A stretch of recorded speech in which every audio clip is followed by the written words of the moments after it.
Το μεγάλο μου νομίζω προσόν και τη μεγάλη μου ευκολία στη ζωή ήταν ότι αρνήθηκα πάντα το ψέμα.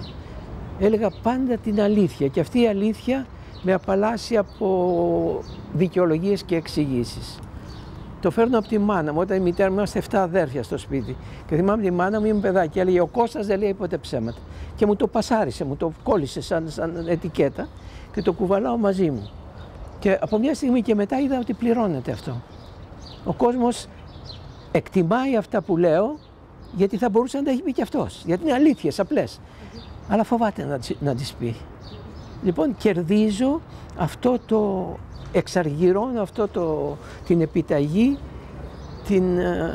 που οι άλλοι φοβούνται μήπως και πάνε και τους πούνε ότι είναι ακάλυπτοι και τους βάλουν φυλακή.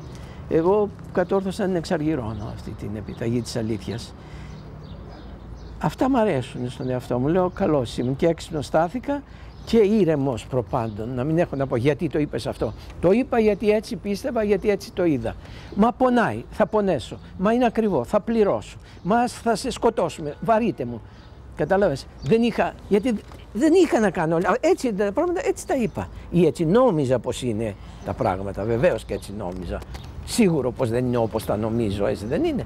Αλλά εμείς λέμε τα πράγματα, εμείς νομίζουμε πως είναι.